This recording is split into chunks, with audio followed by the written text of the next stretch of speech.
नहमदुहु व नसल्ली अला रसूलिहिल करीम औज़ु बिल्लाहि मिनश शैतानिर रजीम बिस्मिल्लाहिर रहमानिर रहीम। दोस्तों, 11वें पारे के रुबा दोम का तर्जमा हाज़िर खिदमत है। और जब कोई सूरत नाज़िल होती है तो बाद मुनाफिक पूछते हैं कि इस सूरत ने तुम में से किसका ईमान ज़्यादा किया। सो जो ईमान वाले हैं उनका तो ईमान ज़्यादा किया और वो खुश होते हैं, और जिनके दिलों में बीमारी है तो उनकी ख्वासत को और बढ़ा दिया और वो मरे भी तो काफिर के काफिर। क्या ये देखते नहीं कि ये हर साल 1 या 2 बार बला में फंसा दिए जाते हैं, फिर भी तौबा नहीं करते और ना नसीहत हासिल करते हैं। और जब कोई सूरत नाज़िल होती है तो एक दूसरे की तरफ देखने लगते हैं और पूछते हैं कि भला तुम्हें कोई देखता है, फिर पीठ फेर जाते हैं। अल्लाह ने उनके दिलों को फेर रखा है क्योंकि ये ऐसे लोग हैं कि समझ से काम नहीं लेते।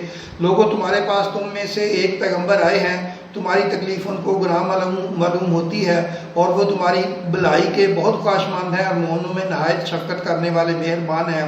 सो अगर ये लोग फिर जाएं और ना माने तो कह दो कि अल्लाह मुझे किफ़ायत करता है, उसके सिवा कोई मबूद नहीं, इसी पर मेरा भरोसा है और वही अर्श अज़ीम का मालिक है। यहाँ से सूरह यूनुस जो है ये शुरू होती है। बिस्मिल्लाहिर्रहमानिर्रहीम, शुरू अल्लाह का नाम लेकर जो बड़ा मेहरबान नहायत रहम करने वाला है। अलिफ लाम रा, ये हिकमत वाली किताब की आयतें हैं। क्या लोगों को तअज्जुब हुआ कि हमने उन्हीं में से एक शख्स को भेजा कि लोगों को डर सुना दो और ईमान लाने वालों को खुशखबरी दे दो कि उनके परवरदिगार के यहाँ उनका सच्चा दर्जा है। और इस ऐसे शख्स की निस्बत काफिर कहते हैं कि ये तो खुला जादूगर है। तुम्हारा परवरदिगार तो अल्लाह ही है जिसने आसमान और ज़मीन 6 दिन में बनाए, फिर अर्श पर जलवा अफरोज़ हुआ। वही हर एक काम का इंतज़ाम करता है, कोई उसके पास इसकी इजाज़त के बगैर सिफारिश नहीं कर सकता। यही अल्लाह तुम्हारा परवरदिगार है तो उसी की इबादत करो, भला तुम गौर क्यों नहीं करते।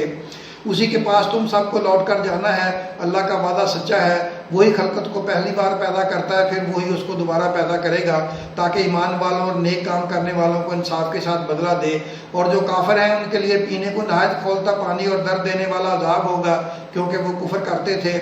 वही तो है जिसने सूरज को खूब रोशन और चाँद को भी मुनव्वर बनाया और चाँद की मंजिलें मुकर्रर की ताकि तुम बरसों का शुमार और कामों का हिसाब मालूम करो। ये सब कुछ अल्लाह ने तदबीर से पैदा किया है। समझने वालों के लिए वो अपनी आयतें खोल खोल कर बयान फरमाता है।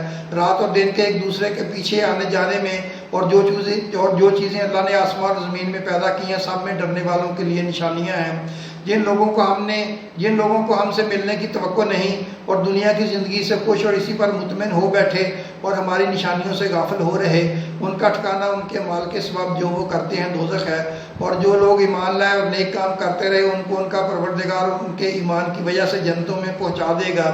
उनके नीचे नेमत के बागों में नहरें बह रही होंगी। जब वो उनमें उनकी नेमतों को देखेंगे तो बेसाख्ता कहेंगे सुबहान अल्लाह और आपस में उनकी दुआ अस्सलाम अलैकुम होगी। और उनका आखिरी कौल ये होगा कि अल्लाह रब्बुल आलमीन की हम्द और उसका शुक्र है। और अगर अल्लाह उन लोगों की बुराई में जल्दी करता है जिस तरह वो तलब खैर में जल्दी करते हैं तो उनकी उम्र की मियाद पूरी हो चुकी होती। सो जिन लोगों को हमसे मिलने की तवक्को नहीं उन्हें हम छोड़े रखते हैं कि अपनी सरकशी में बहकते रहें। और जब इंसान को तकलीफ़ पहुंचती है तो लेटा और बैठा और खड़ा हर हाल में हमें पुकारता है।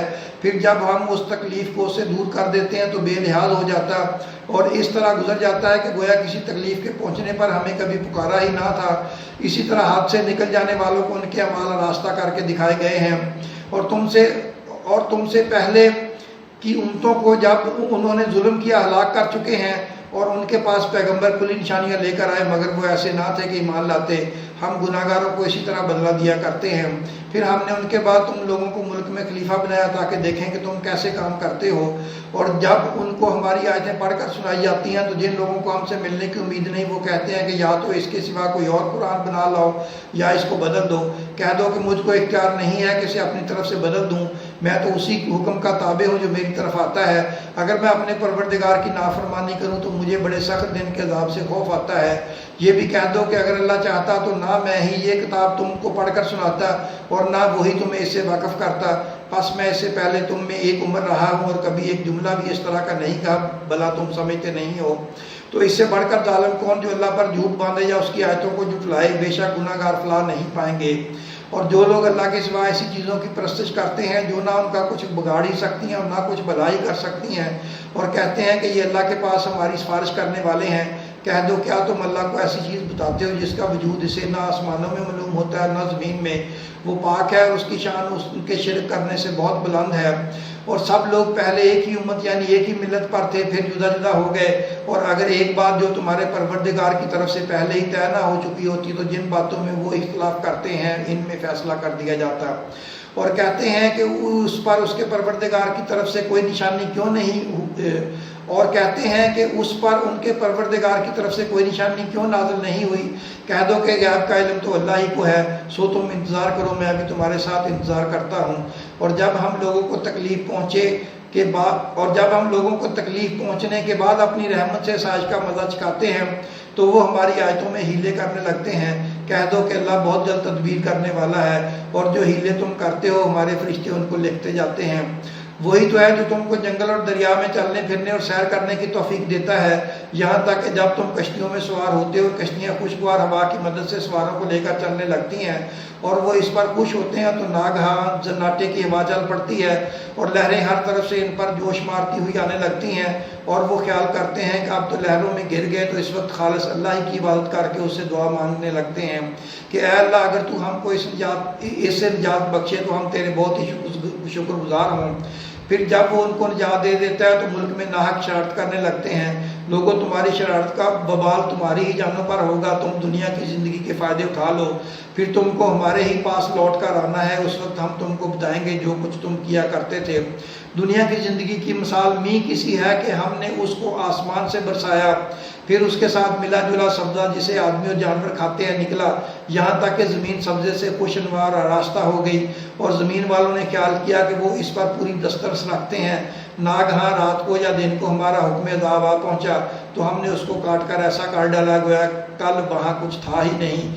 جو لوگ غور کرنے والے ہیں ان کے لیے ہم اپنی قدرت کی نشانیاں اسی طرح کھول کھول کر بیان کرتے ہیں، اور اللہ سلامتی کے گھر کی طرف بلاتا ہے اور جس کو چاہتا ہے سیدھا رستہ دکھاتا ہے۔ جن لوگوں نے نیکوکاری کی ان کے لیے بھلائی ہے اور مزید اور بھی، اور ان کے چہروں پر نہ تو سیاہی چھائے گی اور نہ رسوائی، یہی جنتی ہیں کہ ان میں ہمیشہ رہیں گے۔ اور جنہوں نے برے کام کیے تو برائی کا بدلہ ویسا ہی ہوگا، اور ان کے چہروں پر ذلت چھا جائے گی اور کوئی ان کو اللہ سے بچانے والا نہ ہوگا۔ ان کے چہروں کی سیاہی کا یہ عالم ہوگا کہ ان پر گویا اندھیری رات کے ٹکڑے اڑا دیے گئے ہیں، یہی دوزخی ہیں کہ ہمیشہ اس میں رہیں گے۔ اور جس دن ہم ان سب کو جمع کریں گے پھر مشرکوں سے کہیں گے کہ تم اور تمہارے شریک اپنی اپنی جگہ ٹھہرے رہو، تو ہم ان میں جدائی ڈال دیں گے، اور ان کے شریک ان سے کہیں گے کہ تم ہم کو تو نہیں پوجا کرتے تھے، بس ہمارے تمہارے درمیان اللہ ہی گواہ کافی ہے، ہم تمہاری پرستش سے بالکل بے خبر تھے۔ وہاں ہر شخص اپنے اعمال کی جو اس نے پہلے کیے ہوں گے جانچ کر لے گا، اور وہ اپنے سچے مالک اللہ کی طرف لوٹائے جائیں گے، اور جو کچھ کو جھوٹ باندھا کرتے تھے سب ان سے جاتا رہے گا۔ دوستو اب 11ویں پارے کے ربع دوم کا خلاصہ سن لیں۔ کہہ دو کہ میرے لیے اللہ کافی ہے، اس کے سوا کوئی معبود نہیں، اس پر میرا بھروسہ ہے اور وہ عرش عظیم کا مالک ہے۔ جب انسان کو تکلیف پہنچتی ہے تو اللہ کو پکارتا ہے، اور جب اللہ تکلیف دور کر دیتے ہیں تو بے لحاظ ہو جاتا ہے جیسے تکلیف پہنچی ہی نہ تھی۔ دوستو اپنا اور اپنے چینل کا خیال رکھیں، اللہ تمہارا بھی اور ہم سب کا حامی و ناصر ہو، آمین۔